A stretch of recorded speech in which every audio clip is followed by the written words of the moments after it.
Gravar. Todo mundo tá vendo? Começa a gravar agora. Todo mundo tá vendo ou não? Tá preto para vocês?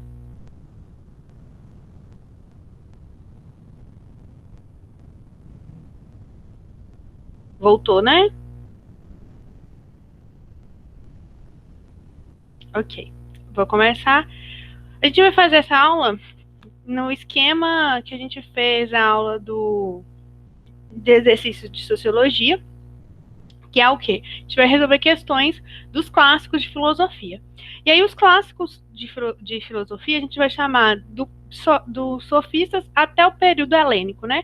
Que é o primeiro grande bloco da filosofia. Depois dessa aula a gente vai para a Idade Média, com patrística e escolástica, depois filosofia moderna e filosofia contemporânea. Então, essa matéria é 20%, 25% da matéria e, né, também é quase 25%, mais de 25%, né, quase 30% da matéria que cai em provas do Enem. Desde 2019, sempre apareceu algum desses autores no Enem. A gente vai começar o treinamento de questão fechada, que é chamado de TQF. As dicas para a questão é sempre começar pela fonte, né? Porque, igual eu falei, aquela aula de sociologia, aqui já estão separadinhos. Eu separei para o autor, tentei pegar 2 questões de cada autor. Mas lá no Enem não, lá no Enem vai estar tudo embaralhado. E aí o que acontece? Se você olha na fonte e já começa a pensar como Aristóteles, se você começa a pensar como Platão, fica mais fácil. Depois a gente vai para o enunciado, né, para ver o que o enunciado pede, como se a gente pegasse uma viseira, aquela mesmo, e aí a partir do enunciado a gente vai ver aquilo. Porque às vezes o enunciado está pedindo para a gente refutar Platão, ou refutar Aristóteles, ou concordar. Então a gente tem que saber o que o enunciado está pedindo, para aí sim a gente ir para o texto, e aí, se possível, a gente já lê as opções eliminando. A gente vai começar com Sócrates, o Enem de 2017. Vamos lá. Se não der tempo de fazer tudo hoje, a gente marca para começar um dia um pouquinho mais cedo e faz, que é muita questão que já apareceu no Enem. Sócrates. A fonte, né, história da filosofia. Então a gente vai pegar algo provavelmente que aconteceu lá no início da filosofia, para entender a filosofia de hoje. E tá. O enunciado fala: o texto evidencia características do modo de vida socrático, que se baseava na. Só aí a gente tem que pensar quem era Sócrates e o que o Sócrates pregava. Primeiro que o Sócrates, os grandes opositores do Sócrates são os sofistas. Então, enquanto os sofistas são céticos, o Sócrates é o quê? O Sócrates é dogmático, ele acredita que há uma verdade só. Então, o Sócrates vai tentar chegar nessa verdade. Como que o Sócrates tenta chegar nessa verdade? Duvidando de tudo. Duvidando de um conhecimento pronto, de um conhecimento que eles te dão. Não, você é a maêutica, né? Eu vou te questionar, a gente vai começar pela contemplação, administração, depois ironia, a gente vai pensar, será que é isso mesmo? Será que é isso que eu estou pensando? Vai chegar na maêutica, a gente vai induzir o pensamento, né? Então, vamos para o texto agora. Uma conversação de tal natureza transforma o ouvinte. O contato de Sócrates paralisa e embaraça, leva a refletir sobre si mesmo. Olha, refletir. Conheça a ti mesmo. Lembra que o Sócrates faz uma revolução na filosofia, uma das primeiras grandes, porque a gente estava tentando entender a física. E o Sócrates fala: não, vamos entender o homem. A física é a natureza, né? Mas vamos entender o homem. Então, para entender o homem, cada homem tem que se conhecer. Mas esse homem, cada homem se conhecendo, vai chegar todo mundo a uma verdade só, porque a verdade é uma só. Ele é dogmático, né? A imprimir a atenção a uma direção em comum, os temperamentais, como aos. Peraí, me perdi. Uma conversação de tal natureza transforma o ouvinte. O contato de Sócrates paralisa ou embaraça, leva a refletir sobre si mesmo, a imprimir a atenção a uma direção em comum. Os temperamentais, como Alcibiades, sabem que encontrarão junto dele todo o bem que são capazes, mas fogem, porque receiam que essa influência poderosa que os leva a censurar. Mas receiam essa influência poderosa que os leva a se censurarem. É, sobretudo, a esses jovens, muito quase crianças, que ele tenta imprimir sua orientação. A gente falou lá na aula de Sócrates, né, que já tem um tempinho, que Sócrates pregava aos jovens, e por isso que ele acabou sendo morto, né? E Platão vai até falar que o Sócrates é o único homem que chegou à última fase da caverna. E quando ele voltou para tentar libertar, a gente matou a única pessoa, né, que chegou no conhecimento verdadeiro. Mas por que Sócrates pregava aos jovens? Porque quanto mais cedo você começava a refletir, tinha mais chance de você chegar a esse conhecimento mais rápido. Então, vamos lá. Quais coisas que a gente acha que pode ser certo? Letra A, contemplação da tradição mítica. Letra B, sustentação do método dialético. Letra C, relativização do saber verdadeiro. Letra D, valorização da argumentação retórica. Letra E, investigação dos fundamentos da natureza. O que vocês acham que é?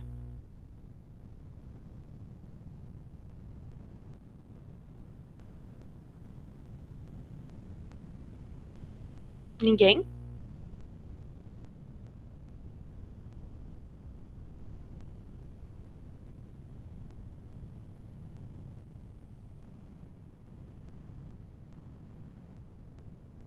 Sócrates, o nome do método Sócrates é qual? Letra B, que é o método. Olha como essa questão é totalmente Ai, gente, esqueci como que falava essa palavra. Conteudista, lembrei. Ó, qual que é o nome do método que o Sócrates leva para transformar o ouvinte? Método dialético. Sustentação do método dialético. Contemplação da tradição mítica não é, porque a Sócrates, né, já está já está bem depois, mas da migração da filosofia para o mito, a gente já migrou para a filosofia, então ele não vai contemplar a tradição mítica. Isso não quer dizer que ele vai discordar ou achar, vai falar que é uma forma de explicar o mundo, mas a gente já superou essa forma. Relativização do saber verdadeiro? Não, quem faz isso são os sofistas. Então, o aluno que marca essa opção, o Enem vai pensar assim, esse menino nem leu o texto, ou esse menino não sabe nem quem é Sócrates, é aquela opção que você tem que fugir. Essa e a A. Por quê? Porque a A, o menino nem sabe que a gente já superou, né? O candidato nem sabe que a gente já superou o mito, a gente já entrou na filosofia, dentro da prova da filosofia, então o Enem vai pensar, que menino é esse? E a letra C é totalmente contrário que a filosofia do Sócrates. Então o menino vai pensar, mas o Enem vai pensar, esse menino nunca viu Sócrates. Então se ele marcou isso e depois acerta outra de Sócrates, o TRI penaliza. Porque se ele errou aqui, provavelmente ele não conhece Sócrates. Por isso que é importante ler a prova toda. Valorização da argumentação retórica, não. O Sócrates valoriza a argumentação, mas não a retórica. Porque a retórica é para você, quando você tenta convencer alguém. Você fala, mas meio que você não fala nada só para convencer alguém, é com aquela pessoa com um discurso bonito, mas na verdade ela não está avançando na argumentação. O Sócrates não, ele é a favor da argumentação irônica, que você pensa, peraí, será que é isso mesmo? Será que eu estou indo no caminho certo? Você duvida, mas não é aquela ironia hoje moderna, sabe, que você faz para desconcertar a pessoa. Não, oratória é falar bem, oratória é falar com clareza. E investigação dos fundamentos da natureza, não, quem faz isso são os pré-socráticos, quando eles tentam achar arquê, né, ou os filósofos da física. Tranquilo? Alguma dúvida nessa questão?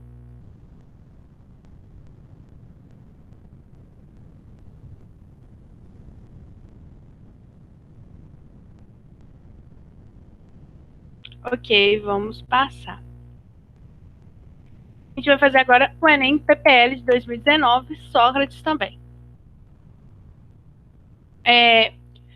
Aí aqui a gente tem na fonte algo interessante. A gente vai ter o Foucault, né? Foucault que a gente viu até na última aula de sociologia, mas a gente vai ver ele em filosofia, que ele também está na grade de filosofia, com ele, a principal obra do Foucault é Vigiar e Punir, mas ele tem outro livro que chama Ditos e Escritos, que ele vai conversar sobre os outros autores da filosofia que vieram antes dele. Então, o aluno, quando lê a fonte, pode pensar que é sobre Foucault, mas não. Quando a gente vai para o enunciado... Gente, eu tirei meu sapato, fez um barulho, né? Sorry. O enunciado fala: o fragmento evoca o seguinte princípio moral da filosofia socrática, presente em suas ações dialógicas, né? Presente na conversa de Sócrates. Lembrando que o Sócrates é alguém totalmente oral. Sócrates não registrou sua filosofia. Quem fez isso foi o Platão. Por isso que muita gente nem sabe se Sócrates existiu, ou se foi só um personagem de Platão. Mas para a prova do Enem, a gente vai considerar Sócrates existente e um grande filósofo. Tanto é que antes dele a gente fala pré-socráticos. Tomemos o exemplo de Sócrates. E precisamente é ele que interpelasse pessoas na rua, os jovens no ginásio, perguntando: Tu te ocupas de ti? O Deus o encarregou disso. É sua missão. Tá vendo como Sócrates, ele não abandona o mito? Ele só supera. Ele fala assim, olha, Deus não te encarregou de ficar preocupado com as coisas da natureza. Deus te encarregou de ficar preocupado com você. Os deuses, na verdade, né? Porque eles são politeístas, os gregos. De você. Então, se ocupa de você mesmo. Você se ocupa de ti? É sua missão. E ele não abandonará, mesmo no momento em que for ameaçado de morte. Ele é certamente o homem que cuida do cuidado dos outros. Esta é a posição particular do filósofo. Foucault vai falar que Sócrates sustentou a sua filosofia. Ele cuidou dos outros, ele cuidou de entender os outros e incentivar os outros a se entenderem. E até na hora da sua morte ele falou, beleza, é isso que, se vocês querem me matar pelo que eu acredito, podem me matar. Porque se eu não aceitasse morrer, eu estaria negando minha própria filosofia. O fragmento evoca o seguinte princípio moral da filosofia socrática, presente em sua ação. Examinar a própria vida, ironizar o seu oponente, sofismar com a verdade, debater visando a apória, desprezar a virtude alheia. O que vocês acham que é?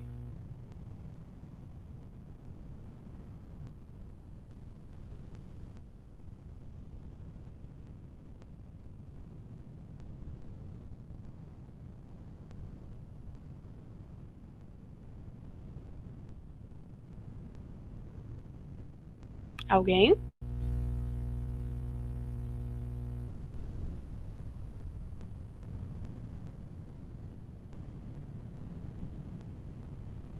Então, essa questão é um pouquinho difícil, porque tem essa questão aí que a Eduarda falou.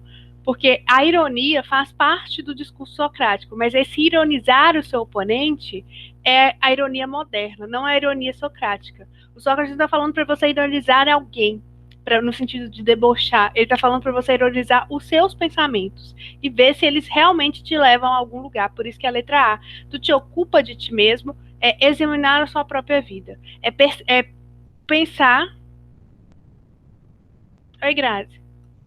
É pensar se você consegue. Será que aceitou? Aceitou.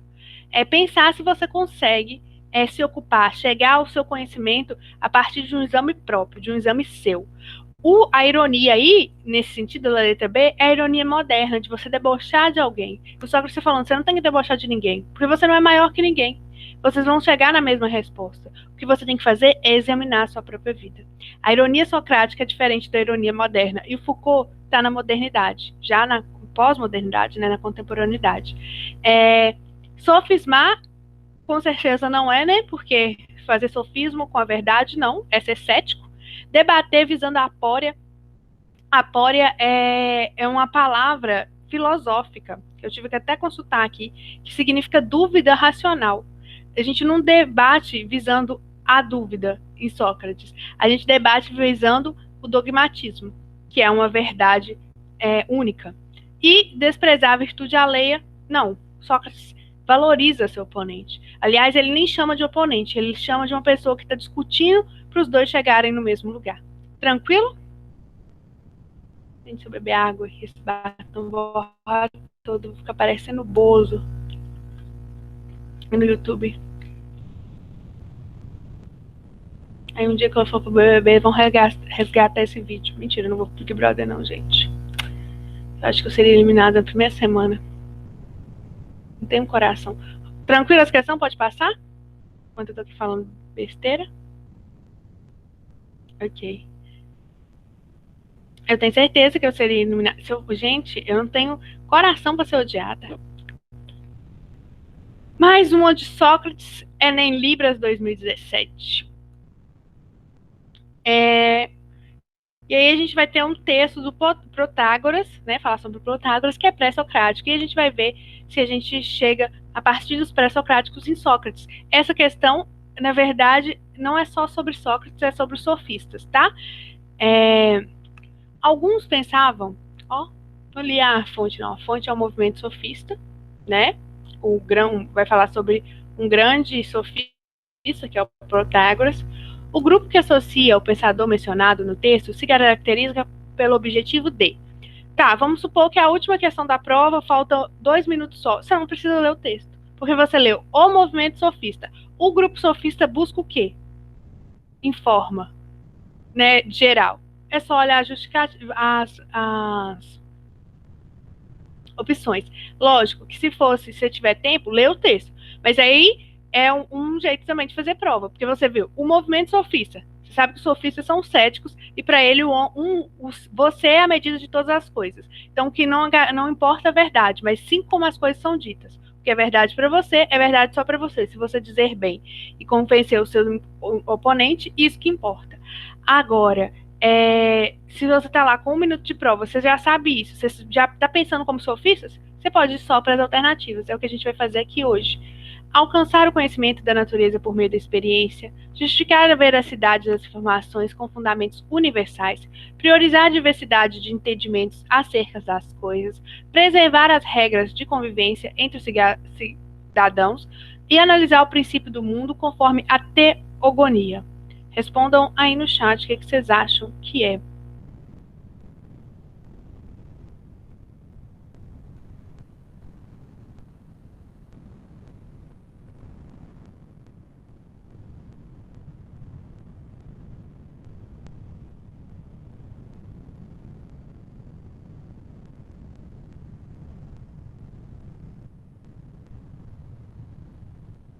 É uma expressão grega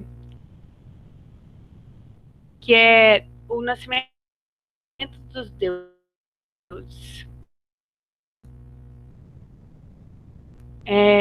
Como os deuses nasceram. O mito fundamental, vamos chamar assim. A prova do Enem, a prova de filosofia do Enem é a prova mais chata de humanidades, porque ela traz um tanto de palavra que o aluno às vezes marca pensando assim, eu nunca vi isso, deve ser isso. Deve ser porque eu não sei. A gente tem isso, né? Ah, eu não sei o que isso significa, parece chique, vou comprar. Ah, eu não sei. Coisas de comer também. A gente vê uns nomes esquisitos e a gente pensa, deve ser uma delícia, vou comer. Aí é horrível.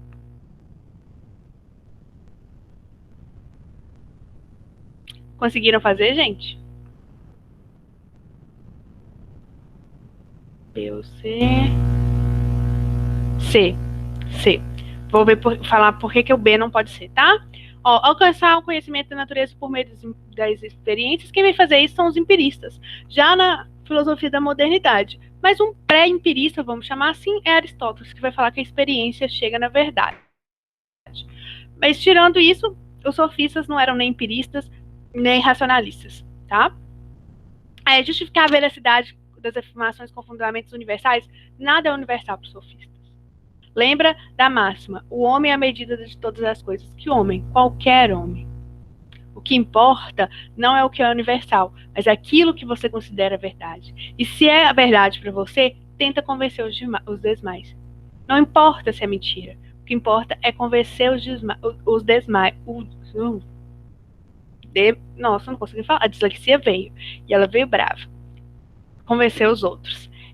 Por isso que a letra C, priorizar a diversidade de entendimento acerca das coisas. A verdade não é uma só, a verdade é múltipla, porque nós somos múltiplos.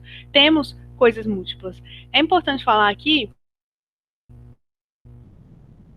que quando a gente vai estudar filosofia, a gente pega um rancinho dos sofistas, a gente pensa, quem está certo é Sócrates. Mas os sofistas, eles foram os primeiros a ensinar. Tudo bem que eles cobravam por isso, né? Era um ensino pago. Mas eles ensinavam a qualquer um. Os filósofos não. Os filósofos só ensinavam para os jovens de classe média. Classe média, mas classe média alta. Sabe? Os sofistas não. Se você era comerciante e podia pagar, tudo bem. Eles não olhavam quem você era, se você era estrangeiro ou não. E já os grandes filósofos, né, com a exceção de Aristóteles, que estudou com Platão, eram bem xenofóbicos, não ensinavam para estrangeiros, não ensinavam para certas famílias, porque não acreditavam que aquela pessoa, principalmente antes da democracia grega, tinha condições de ser filósofo, por mais dinheiro que tivesse. Então, assim, os sofistas de alguma forma democratizaram a filosofia, porque eles entraram para a filosofia de uma forma muito ruim, né? O Nietzsche vai até falar isso. A gente massacrou o ideário sofista e a gente louvou o Sócrates de uma forma. Não que o Sócrates seja errado, spoiler para o Nietzsche mas, assim, Para mim, não, quem sou eu para julgar Sócrates sofista, né? Eu não sou ninguém na fila do pão, ó. Sou ninguém na fila do pão, mas só fazendo aqui essa meia-culpa que os sofistas carregam até hoje, tá? Preservar as regras de convivência entre os cidadãos. Isso não era algo que os sofistas queriam ou não queriam, meio que está fora da filosofia deles, e analisar o princípio conforme a teogonia. Não, os sofistas também já tinham superado o mito, né? Não que eles falassem que o mito era bobeira ou algo do tipo preconceituoso, mas eles já estavam na esfera filosófica. Tranquilo, gente? Pode passar? Burguesinha, burguesinha. Só no Platão. Não era no filé, não. Ok. Sofistas, agora do Enem do ano passado, digital. Alguém fez essa prova? Tá aqui? Fez Enem digital. Se não, vamos conhecer essa questão agora. O que é filosofia antiga? Você fez. Fez o. Ninguém fez digital. Arriscar não, né, gente? Fazer tradicional mesmo. Aqui, o que é a filosofia antiga? É a nossa fonte. Então a gente vai. Olha, esse autor Loyola já apareceu antes, vai aparecer de novo, só uma curiosidade.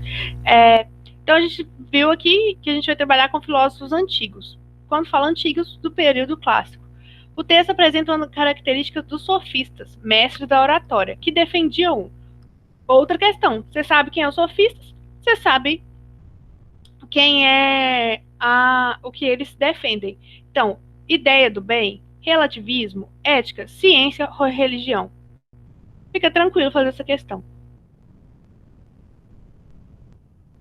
O que vocês acham? Também não precisa ler o texto nesse caso. Porque o enunciado já fala, se você conhece os sofistas, você sabe o que eles defendem. Qual que é a principal característica dos sofistas? Ideia do bem, relativismo, ética, ciência ou religião.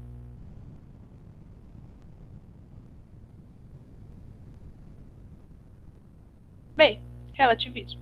Evidenciado na convencionalidade das instituições políticas. Porque para você fazer democracia, você tem que encontrar verdades que caminham junto, não uma verdade só para os sofistas. Por isso que quando o homem vai para o centro da praça fazer política, ele também vai para o centro da filosofia. Não é à toa que os Sócrates e os sofistas vão pôr o homem no centro da filosofia, não. É porque ele está no centro da praça fazendo política.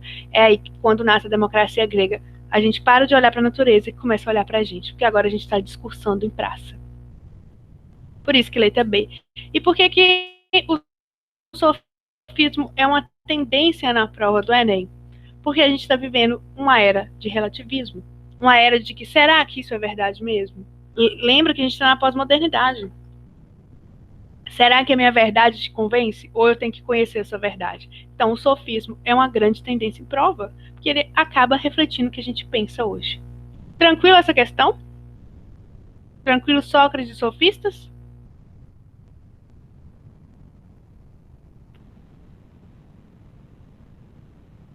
Algumas durante o nosso curso, a gente vai para o tiozão Platão agora, no Enem PPL de 2013. De novo, agora a gente vai ter de novo um renascentista ou um moderno falando sobre filosofia antiga. Lembrando que o Renascimento faz isso. O Renascimento faz com que os renascentistas vão lá na Grécia Antiga resgatar pessoas para eles se inspirar, porque eles falam que a Idade Média é a idade das trevas, então não tem o que se inspirar ali. Não tem que se inspirar em Santo Agostinho, não tem que se inspirar em São Tomás de Aquino. Eles eram da igreja, a igreja esconde a verdade. Principalmente a gente está falando aqui de Maquiavel. Maquiavel vai romper com a moral cristã, então ele não vai resgatar as pessoas que estão próximas deles, ele vai lá na Antiguidade Clássica, no caso aqui ele vai resgatar Platão. Então, nossa fonte é Maquiavel, o nosso enunciado fala. A partir do texto, é possível perceber a crítica maquiavélica à filosofia. Não. A partir do texto, é possível perceber a crítica maquiavélica à filosofia política de Platão, pois há nesta a. Então, tá vendo? Aqui a gente tem que ler o texto, porque é a partir do texto. E o que a gente tem que achar no texto? Qual que é a nossa viseira? A crítica que Maquiavel faz a Platão. É isso que a gente tem que achar no texto. Então vamos ler o texto com atenção para achar essa crítica e conseguir marcar o nosso gabarito.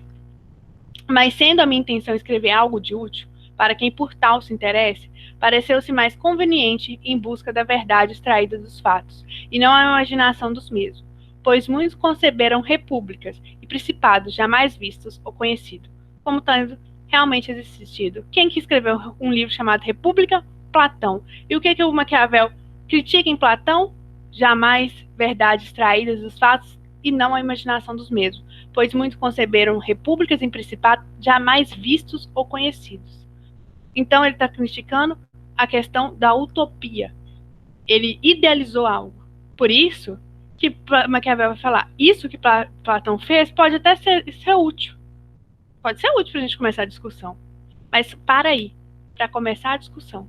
Porque é utópico, é idealizado. Então, qual que é a crítica de Platão? A idealização do mundo político perfeito. A crítica de Maquiavel a Platão é a idealização de um mundo político perfeito, existente no mundo das ideias. Platão, mundo das ideias, mundo sensível. Só pode ser letra E. Alguma dúvida nas outras questões? Ô, gente, a prova, sou suspeita de falar, mas a prova do Enem de Humanas, quando ela faz isso, o meu coração é todo dela. Ela pega Maquiavel, ela põe o aluno para ler e acha a resposta que encaixa direitinho, match, par perfeito. É bonito demais, gente. Meu coração ele acelera. Alguma dúvida em outras alternativas? Não, não? Sabe quem faz aqui, ó? Elaboração de um ordenamento político com fundamento de bondade infinita de Deus? O príncipe da minha vida, Santo Agostinho. Eu vou falando tanto de Santo Agostinho, aí chega lá na aula, nossa, que aula chata. Era isso que você gosta? Sabe quando você vai mostrar um filme pra pessoa e a pessoa, era assim? Era o filme? Que bom, hein?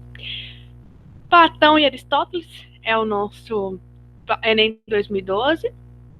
Platão e Aristóteles é a nossa fonte. O nosso texto, o nosso enunciado fala. O texto, então tem que voltar no texto, faz referência à relação entre razão e sensação. Um aspecto essencial na doutrina das ideias de Platão. De acordo com o texto, como que Platão se situa diante dessa relação? Gente, minha leitura hoje está ruim. Não. A viseira que a gente vai pôr, então, segundo enunciado, pensar como que Platão se situa diante da razão e da sensação. O que Platão acha disso, né? A gente vai procurar isso no texto. Para Platão, o que havia de verdadeiro em Parmênides era objeto de conhecimento. É um objeto de razão e não de sensação. E era preciso estabelecer uma relação entre objeto racional e objeto sensível, ou material que privilegiasse o primeiro em detrimento do segundo. Lenta, mas irresistivelmente a doutrina das ideias formava-se em sua mente. Então, qual que é a crítica? Existe um objeto que é fundamentado na razão, não na sensação. A razão é o mundo das ideias, é o mundo que a gente tem que buscar. O mundo que a gente está é o mundo da sensação, o mundo sensível, um mundo ruim, um mundo de mentiras. É o mundo que a gente tem que desprezar. Por isso que Platão é um prato cheio para todas as religiões, gente. Olha aí, são as religiões agora mudarem por poucas coisas. Vamos lá? Letra A. Estabelecendo um abismo intransponível entre as duas. Letra B. Privilegiando os sentidos e subordinando o conhecimento às eles. Letra C. Atendo-se à posição de Parmênides que a razão e a sensação são inseparáveis. Letra D. Afirmando que a razão é capaz de gerar conhecimento, mas a sensação não. Letra E. Rejeitando a posição de Parmênides que a sensação é superior à razão. Qual que vocês acham? Umas coisinhas boas aí pra gente discutir, umas alternativas.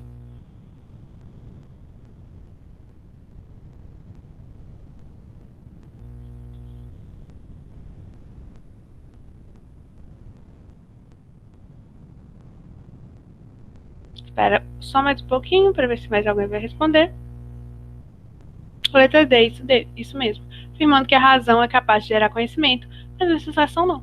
Basicamente o resumo da obra de Platão, né? O que gera Conhecimento são o mundo das ideias, o mundo sensível são cópias. E a filosofia é capaz de aproximar a gente no mundo das ideias e afastar a gente do mundo sensível, por isso que ele faz a alegoria da caverna, o mito da caverna, para a gente entender como a gente chega nesse conhecimento verdadeiro. Por que a A está errada? E muita gente marcou a A, né, nessa época. Porque as pessoas pensaram, peraí, mundo das ideias, mundo sensível. Um está aqui, o outro está aqui, embaixo e em cima. Um não acessa o outro. Mas Platão fala na sua teoria que as almas vêm do mundo das ideias. E elas vêm para o mundo sensível já lembrando alguma coisa. Então você não conhece nada, você só relembra. Então tem uma ponte. A alma é uma ponte entre esses dois mundos. Por isso que não é um abismo. Os dois mundos estão correlacionados. Para você copiar algo, você tem que conhecer, tem que ter uma relação. O privilegiando sentidos, pelo amor de Deus, é aquela questão que se você marcar o Enem vai falar, esse menino nunca viu Platão, então se ele acertar algo de Platão, provavelmente depois disso é chute. Atendendo-se à posição de Parmênides, que a razão e sensação são inseparáveis, não, são separáveis, porque Parmênides vai falar, o ser é e o não ser não é, e o Platão vai falar, a parte sua que está certa é, o ser é. Isso está certo, Parmênides. O ser é imutável. Ele não muda, ele é perfeito. Nada acontece com o ser. Só que o não ser, que seria a mentira, o mundo sensível, ele consegue copiar. Então ele também é, mas é um disfarçado, entendeu? Eles não são inseparáveis. Eles são duas coisas que vão gerar dois mundos. Letra D, afirmando que a razão é o nosso gabarito. Letra E, rejeitando a posição de Parmênides, que a sensação é superior à razão. E nem vai falar que a sensação é superior à razão. Ele vai falar, só existe sensação, amor. Sensação e razão são uma coisa só. E a gente tem que focar nesse mundo sensível. Que mundo das ideias é esse, Platão? Tá doidão? Foi assim que ele saiu da academia. Aristóteles bateu, a paz falou, tá doidão, Platão? Que mundo é esse, meu filho? Ideia aí? Não tem mundo de ideia, não. O que eu tô vendo é isso aqui. Como que tem um trem que eu não tô vendo? Você acorda pra vida. Essa foi a discussão dos dois. Eu narrei aqui. Foi assim que aconteceu os fatos. Vou passar. Vamos com um quadro que a gente também viu lá na Idade Moderna, né? Renascentista. Gente, esse quadro é fascinante. A gente tem Platão apontando para o mundo das ideias, falando conhecimento está aqui, e Aristóteles não está apontando só com o dedo, ele está espalmando, falando eu posso pegar, conhecimento é aqui, ó. E ele pega com a mão e sustenta o livro com outra, aqui, ó, para falar, dá para todo mundo aprender. Platão não, Platão está segurando o livro aonde? Debaixo do braço, o conhecimento está mais inacessível. Uma pessoa para fazer um quadro dessa, ele tem que conhecer Platão, ele tem que conhecer Aristóteles, ele é muito genial. Gente, eu fico impressionada, é muito genial. Nossa Senhora. O que a gente está falando aí, vamos para o enunciado. No centro da imagem, o filósofo Platão é retratado apontando para o alto. Esse gesto significa que o conhecimento se encontra numa instância na qual o homem descobre A. O que vocês acham? Essa questão não é fácil, não.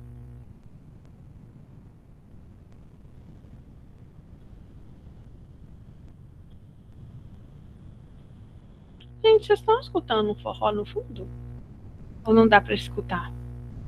Porque a minha mãe, ela tá vendo isso no Instagram. Ah, que bom. Ela tá vendo e ela não usa fone, não.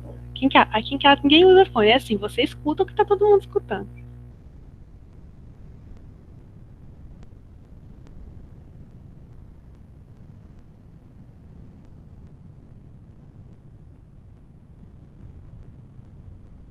Alguma ideia, gente? Isso mesmo, parabéns. Arrasaram, letra B. Realidade inteligível por meio do método dialético. Por que essa questão é difícil? Porque olha o vocabulário dessa questão, né? Suspensão do juízo, a gente fica meio perdida. A suspensão do juízo não. Se você suspender o juízo, como você vai chegar na verdade? Para Platão. Platão é uma pessoa totalmente racionalista. porque ele acredita que é só através da razão. E qual que é o conhecimento para ele mais perto do mundo das ideias? Um conhecimento exato, que é da matemática. Então, você não tem que suspender o juízo, você tem que pôr juízo nas coisas. Juízo aqui no sentido de ordenar os pensamentos, pensamentos bem certinhos. Realidade intangível é verdade. A verdade, né, a realidade intangível é algo que não muda, uma verdade, por meio do método dialético. O método Platão também é um método dialético. A gente pega duas coisas, lembrado que é dialética, a gente pega duas coisas que parecem que se opõem e chega a uma terceira via que junta as duas. Então a gente pega o mundo sensível, é o mundo das ideias, e a gente chega à teoria platônica, que parece que uma é verdade e uma mentira. Como que o Platão consegue extrair uma teoria daí? Isso que é dialética. Você acaba pegando duas coisas que pareciam que são opositoras e extrai um método. Na verdade, extrai um conhecimento dali, né?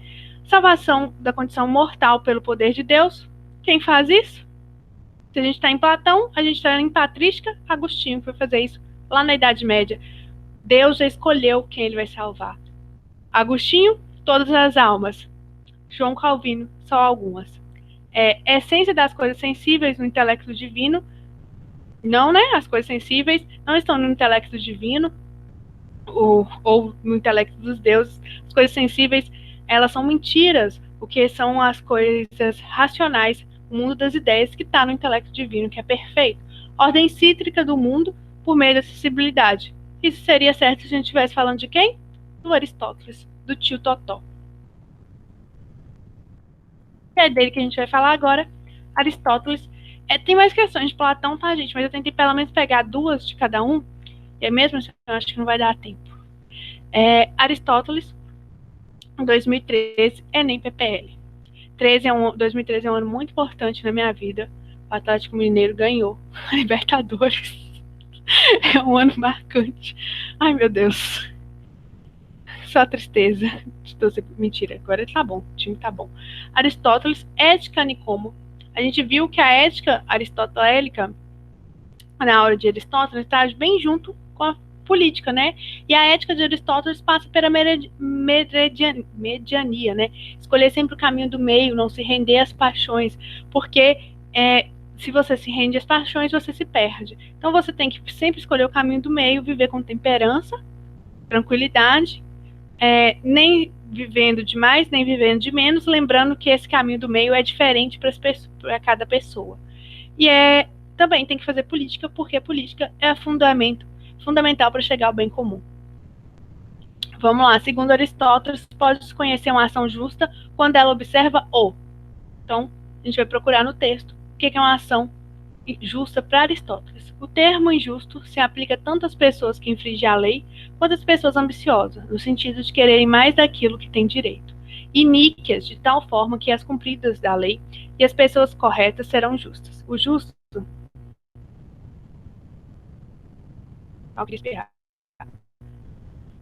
Ai, gente, coisa horrível. O justo, então, é aquilo conforme a lei. E o injusto é ilegal, iníquo. Esse texto de Aristóteles, você lê, parece que você não entendeu nada. Eu tenho essa sensação. Mas vamos lá. O termo injusto se aplica tanto às pessoas que infringem a lei, quanto às pessoas ambiciosas. Então, não é só alguém que faz algo errado que é injusto. Aquela pessoa que quer mais aquilo, olha, que foge do caminho do meio, que se entregue muito à paixão, pode ser dinheiro, pode ser terra, também é injusto. Então, o que é justo? É aquele que age conforme a lei, mas não é só a lei política, a lei legal, mas a lei de escolher a mediania, de escolher o meio termo. Então, a gente já conhece uma ação justa quando observa o compromisso com os movimentos desvinculados da legalidade, benefício para o maior número possível de indivíduos, interesse para a classe social do agente da ação, fundamento na categoria do processo histórico, princípio de dar a cada um o que lhe é devido. O que vocês acham?